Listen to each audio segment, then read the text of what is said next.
You've tuned in to the 49ers Rush podcast, and here is your host, jl-chapman. All right, 49ers fans, we lose another one, a close one. We come up short, 29-27. We lose to the in-state Los Angeles Chargers, and I ain't going to lie, I'm a little upset. This was definitely a winnable game. So what we're going to do, we're going to break down the offense as best we can. We will have a defensive episode later in the week, but I just want to focus on the offense. Again, we lost. The crazy thing is we were 10.5-point underdogs, according to Vegas and the money that was in. We lost by 2 points, and this was a winnable game. You know, coming up short like this, and this is beginning to be a trend. This is our 9th straight road loss. Good football teams win on the road, and good football teams find games like this to win.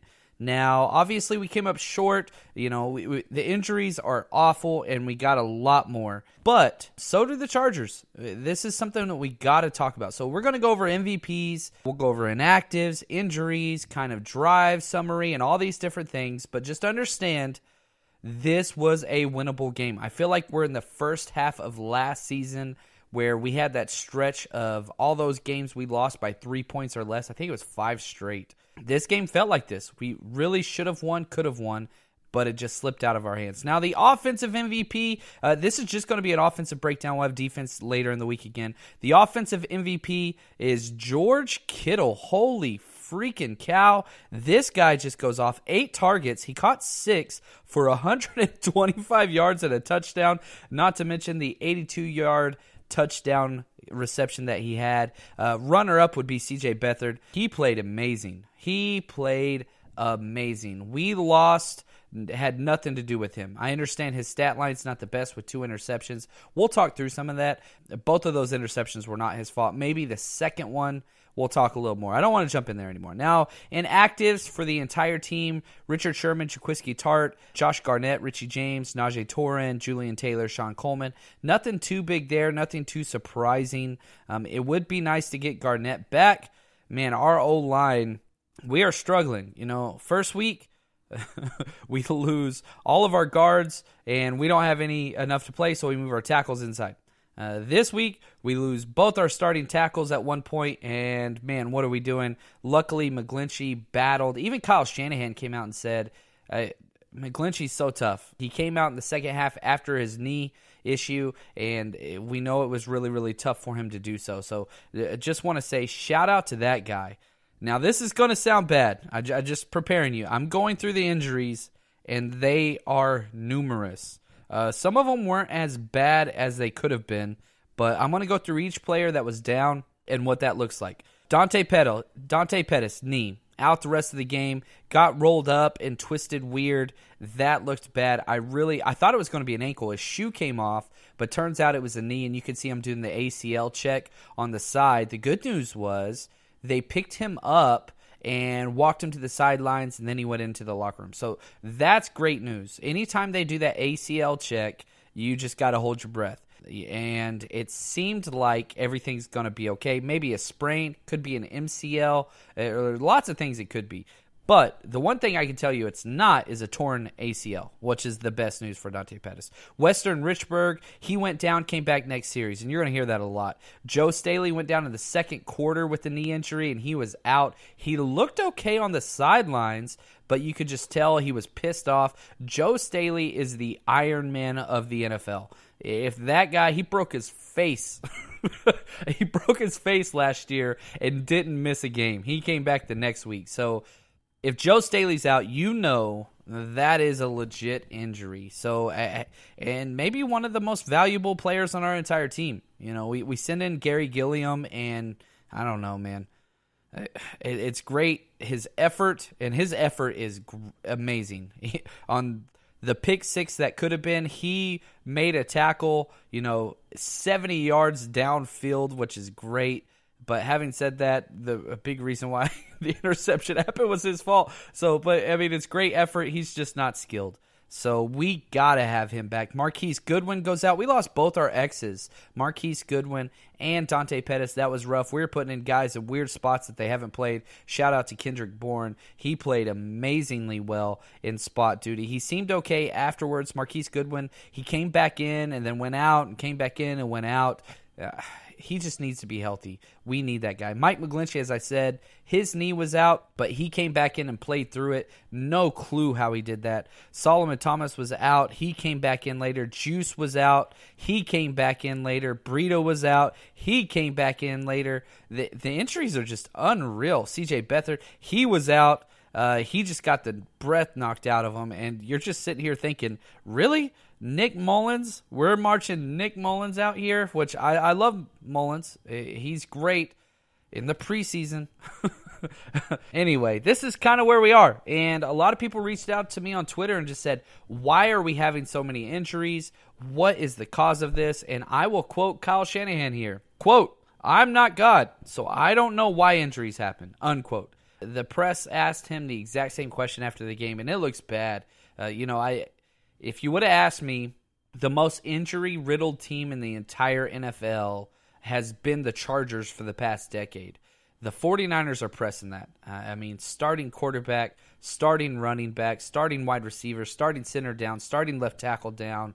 We had all four members of our secondary on the injury report this week. There's just so much there. And so you take it for what it is. You don't get sympathy points in the NFL. You just got to move on. So let's go through the drive for the offense. These are the drives. We had 11 total drives, and, man, not great. First one, 3 and out. We had a tackle for loss and then a false start by Trent Taylor. The wide receiver should never happen coming out of motion, so we punt there. Touchdown, we got the great pass to Bourne on the second drive. Third drive, field goal, 21 yards. We had 3 third down conversions to Kittle on this drive alone. It was a 21-play drive, 10-plus minutes. Definitely the kind of exactly how you want it as an offensive coach, but you came away with a field goal. You got to figure out a way to get into the end zone there. That was huge. We are only 1 for 4 in the red zone. Continues to be the Achilles heel of this team. Our red zone efficiency is killing us. Fourth drive of the game, 3 and out with 30 seconds left in the half. Then it was the end of the half. So we only had 4 offensive possessions in the first half. Of course, obviously, we had the pick 6 to start the game, which counts for the offense, right? We got 7 points on there, but that limits the amount of touches we get on the offensive side. Fifth, right out of the half, we go 3 and out. Gilliam comes in for Joe Staley and gets C.J. Beathard hit on back-to-back plays, 1 for a sack, 1 forced a bad throw, so we had to punt the ball. 6 series, interception, 94-yard return off of a Selleck drop, bounced off of his freaking chest. We give out an MVP, on this podcast, and I love doing that. If I had to grade the worst player, it's Selleck, Garrett Selleck, and it's not even close. 2 holding calls. That interception, he would have scored a touchdown. He got tackled the way he fell down. If he would have caught the ball, he would have fell into the end zone. And so for that to be, a complete 180, instead of getting 7 points, we allowed 3 points. That's a 10-point swing. We lost by 2. Garrett Selleck killed us this game. He had a couple good blocks, so I'm very curious to see his grade on Pro Football Focus whenever that comes out. But just all in all right now, I'm pretty pissed at his play. He's either on fire and the best 49er we have, or he is absolutely trash. He's had 2 terrible games and 2 just off-the-chart games. We need consistency from veteran players. We don't have a lot of them. 7th drive, 3 and out. 8th drive, that's the 82-yard touchdown pass to Kittle. That guy is special. He's unreal. 9th drive, 33-yard field goal. 10th drive, 3 and out. And then the very last drive of the game, our 11th drive, interception. CJ gets hit as he is throwing the ball, and a D lineman just happened to catch it, fell right in his hands. And I guess I'll say this, Kyle Shanahan even said, I almost said Jimmy Garoppolo. Goodness, Freudian slip there.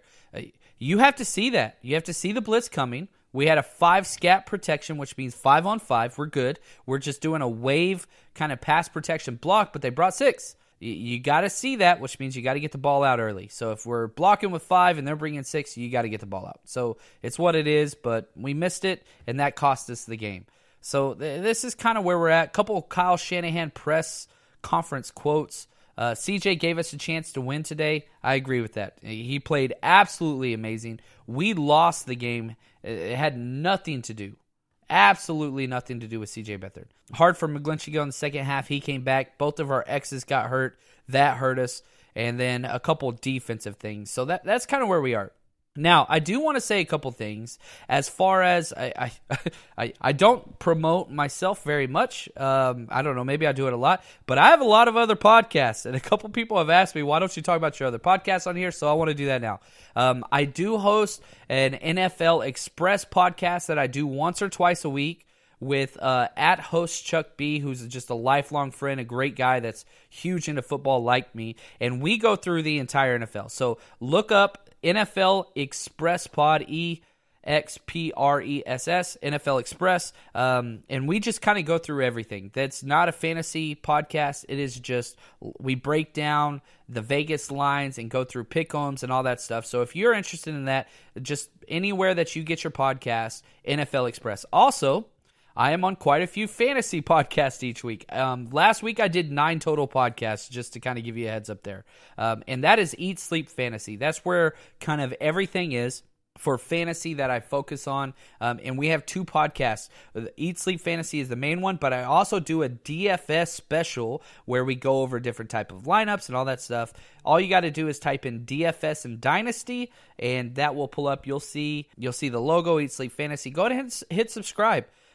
I'm pretty active, as I think most of you guys know. And, man, tune into all that other stuff. And if you have questions, we want more involvement, including for the 49ers Rush podcast, which I got some fun surprises that are in the works for everybody. So hopefully that works out.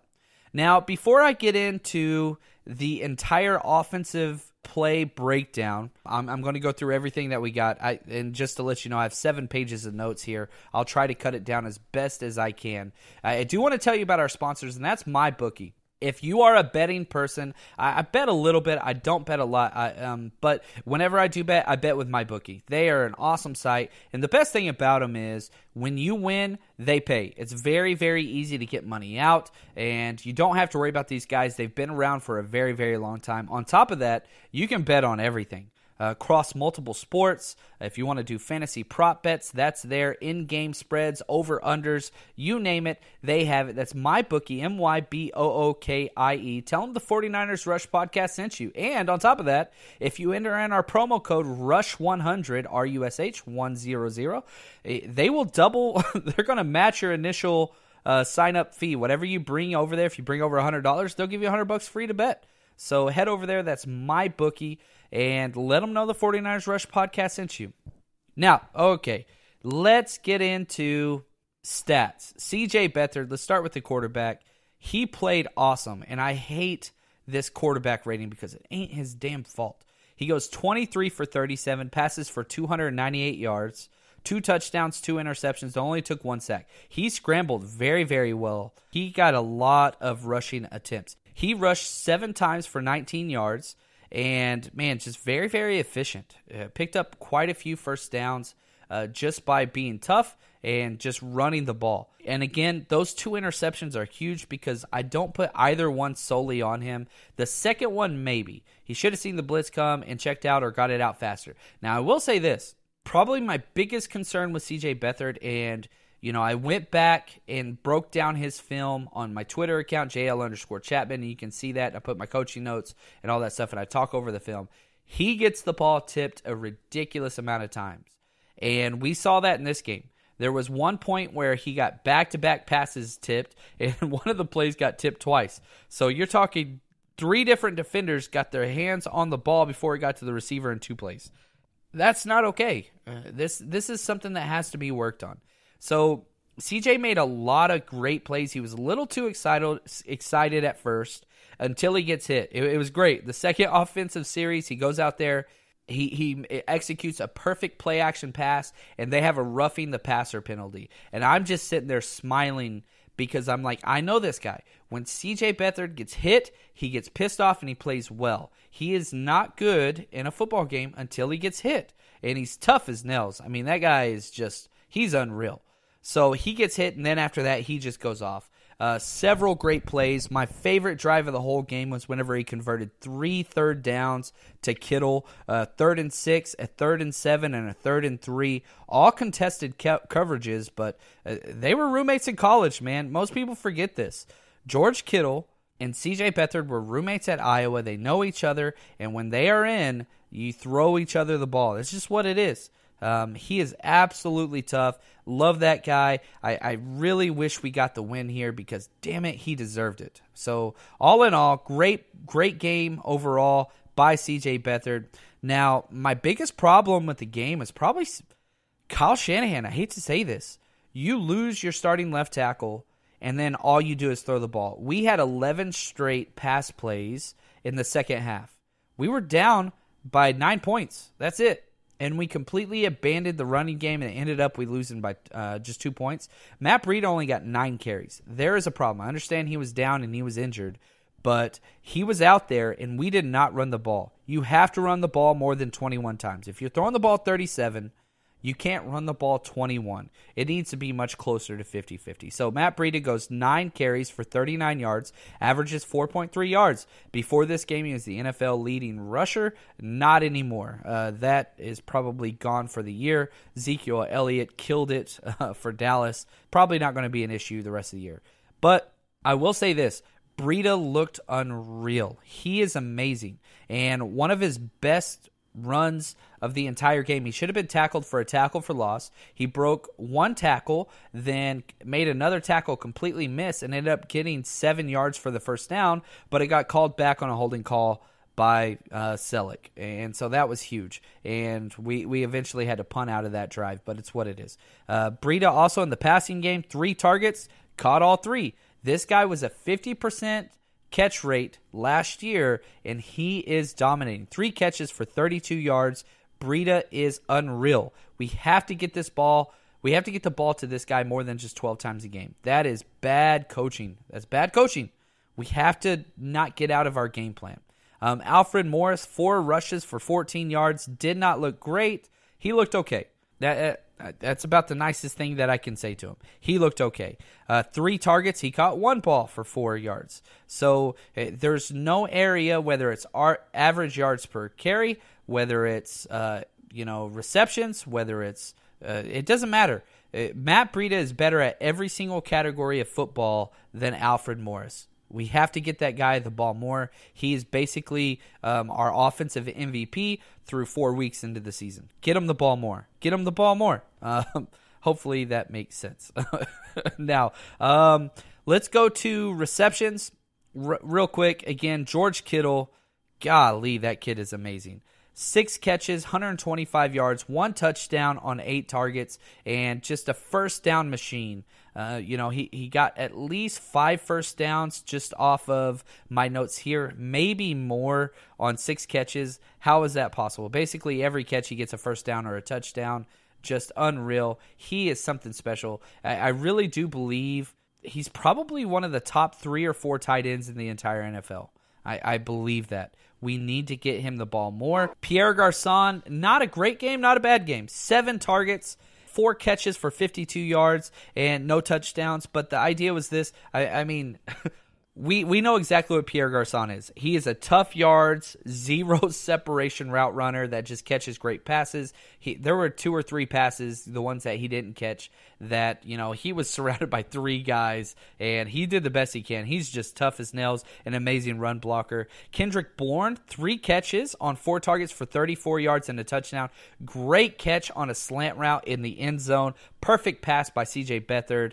Not a lot of separation, but perfect pass, and he went up, perfect hands, and just great job. So I've given Kendrick Bourne a little bit of a hard time on here, but he's playing great.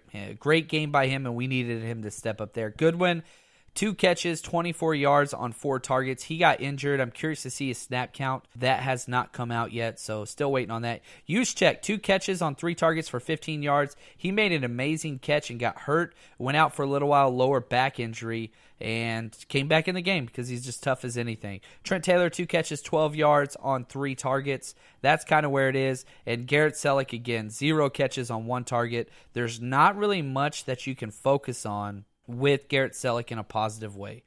He makes great blocks in the running game, but I'm going to tell you right now, his blocking grade is going to be worse than Kittle. His receiving grade, far worse. 1 target, and you give that up. Should have been a pick 6.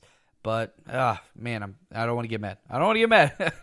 The offensive line grades are rough. Now, again, I want to be honest with you, and Kyle Shanahan echoed this as well. They asked him, man, how do you think the O-line played? And he's like, to be honest with you, I don't really know. I've got to wait until I look at the sideline view, so on and so forth. He's like, and he even said, I don't know how you guys talk about how O-line played well until you see the end zone view. Well, the end zone view by the NFL is not out yet. It usually comes out tomorrow. So I will be breaking down the defense and O-line play. I know that's kind of weird, but I'm going to combine them together. I can't do the defense now because all 22 film is not out yet. That's where it's the panned out view where I can judge the secondary, so on and so forth. So that episode will be coming later this week. So just stay tuned for all offensive line and defensive breakdown. But I also want to talk about what's coming up next week.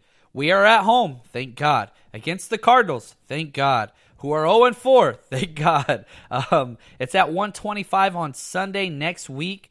And just a little bit of an update. The Rams are in first place. They are 4-0. The Seahawks are 2-2. They snuck out a victory. They got pretty lucky against Arizona, but Earl Thomas, their best player, is out. He flipped off the sidelines as he was being carted out. Man, screw the Seahawks. Like, maybe one of the greatest, probably the greatest Seahawk of all time, Richard Sherman and Earl Thomas, maybe Steve Largent you can put into that category, maybe Sean Alexander, but to have one of your all-time greats, Earl Thomas, get carted off the field, season-ending injury, broke his fibula, maybe patella tendon, and flip off the sideline as he's being carted off because they don't take care of him. It's easy to hate the Seahawks. They are just a trashy organization. Pete Carroll, probably the slimiest guy in the entire NFL. But whatever, I'm definitely not biased. So anyway, Seahawks are second, 2-2. Niners 1-3, and the Cardinals 0-4. So that's the NFC West standings, and we've got a lot more stuff coming up. And just want to say thank you guys. We're going to keep bringing out content and keep pushing out everything that we can. We want to make this better, and I got a couple surprises coming for you. So stay tuned and stay strong, faithful.